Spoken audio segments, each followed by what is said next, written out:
The Josh Emmett fight, yeah, that would have been an L. The Jeremy Stevens fight, Arnold definitely would have won that one. If he would have fought Josh, he would be saying, well, it's time for me to shake back from this loss. I'm going to drop down to atomweight. Yeah, bantamweight.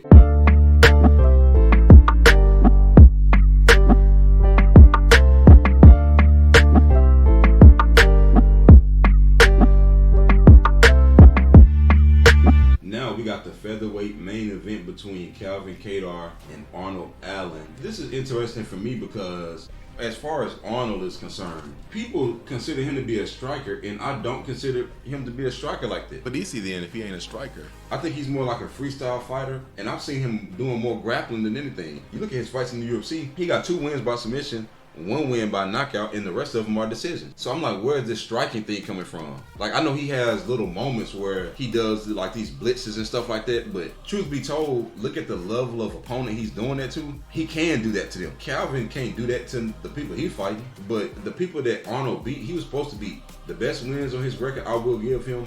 And don't say so deep because he didn't win that fight. I think so. You know, the thing is, Arnold got a little bit of power. That's why people consider him a striker like that. Oh, yeah. Because he do got power. Now, I don't think his striking is like really good. I think it's above average, but I don't think it's what people are trying to make it out to He don't even have a 1-2. Arnold don't even have a 1-2. That's that's why I'm a little bit confused. Because you a southpaw, bro. If he had a 1-2, like, who gonna stop that? Yeah, that's why I was a little confused. I'm like, I don't know, man. Because even let's say if he fought Jeremy Stevens, I guarantee you, he'll lose. He'd win, but he'd grapple Jeremy Stevens. Yeah, he wouldn't strike with him though. Like, there is no way.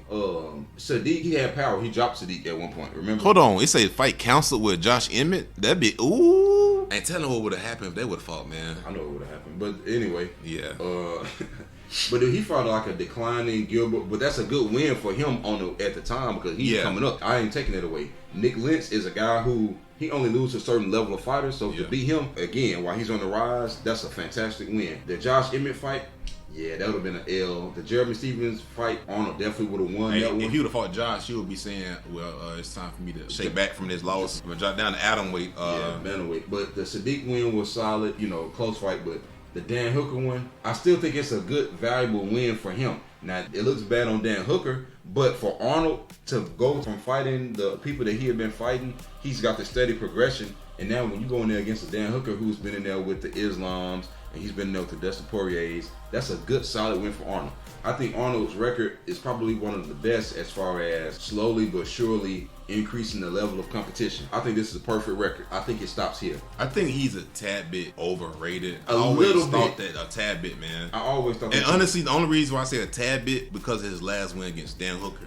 He actually went there and embarrassed Dan Hooker, but prior to that, nah, bro, who you beat? Like, and then you beat so deep, but a lot of people thought you lost that fight, man. Because you won the first round, but then you lost the second and third rounds. It's just weird, man. Kind of like more like pushing Arnold than anything, and so you know who kind of remind me of, man, without the jiu-jitsu? This might sound kind of weird, but I was looking at his striking. I was like, man, he got striking like Tom Aspinall. Because don't Tom Aspinall do that, bro? Like, if you look at his record, when he knocked people out, he just kind of throw a flurry of punches. Even who he knocked out? He knocked out somebody in 30 seconds. Was it? His first. Jay Collier. It wasn't like 1-2 or nothing. It was more like throwing a flurry of punches. He had the speed and power advantage. So that's kind of like how his striking is. It's like Tom Aspinall striking, where it's not really, it's technical, but it's not really like seasoned. The thing is, he got power, but the reality is, Calvin Kattar, for 25 minutes, you're not gonna knock out no Calvin Kattar in those 25 minutes. Not throwing punches like that, man. And you're not finna be doing no blitz rush. And I'm sorry, but that's all he has to offer. It's the fact that he has the power, so when he blitzes and he rushes, you gotta take it serious because we done seen him do that and then he'll finish off with a head kick and people get wobbled. I ain't gonna lie. Who?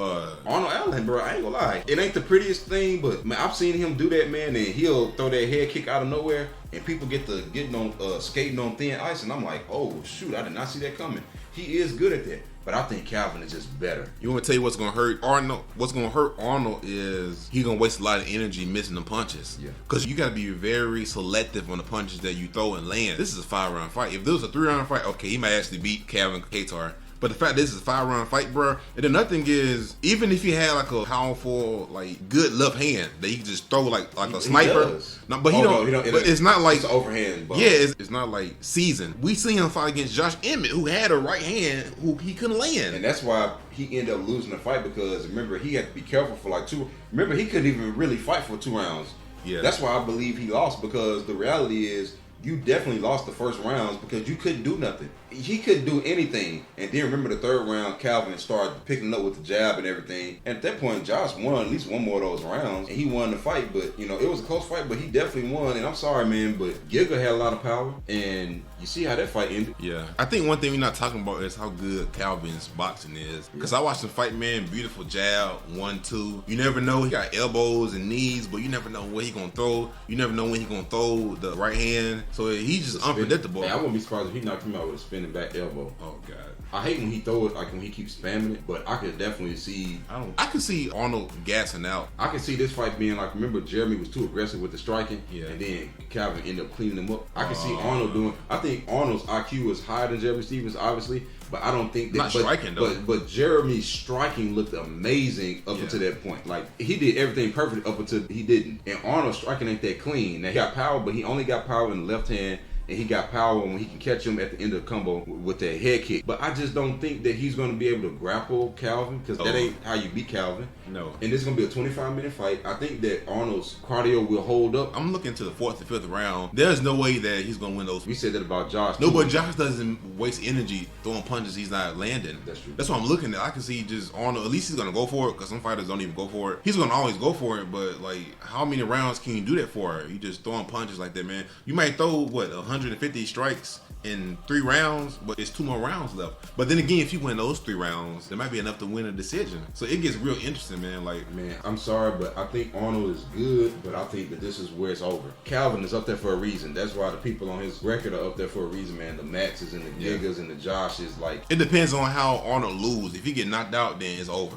But if it's close, like the Josh Emmett fight, which Yeah, I don't think it'd be that close. I think it'd be like a little bit of a pull away. A little bit of a separation. Yeah. It won't be as bad as a Giga win, but it won't be as close as Josh Emmett. It'll be like Somewhere in the middle, like how a he decisive. beat Ige. Like it was decisive and clear. You know how Ige's tough. dude, you know how Corey Sandhagen beat Song Yadong? It was kind of like that. Yeah, like that was a clear winner, but the other person was game. They were trying. Right. I feel like it's gonna be a lot of Arnold trying to land because that's all he can do. And truth be told, Calvin's ground game is better than expected. Like look at what he did to Giga. But you keep saying that. I don't think that Arnold's gonna try to take him down though. Yeah, he is. He spent a lot of fights going for takedown. A lot of his decision wins, he grappled people. Dude, he got 1 knockout win in the UFC and 2 submissions, and the rest are decisions. Again, this whole striker thing, I just don't see where people are getting it from. I mean, don't get me. I think that he's kind of like a mix of like he can strike against people who he got better striking against, but he can also grapple people who he got the advantage in the grappling. But this whole like pure striker persona,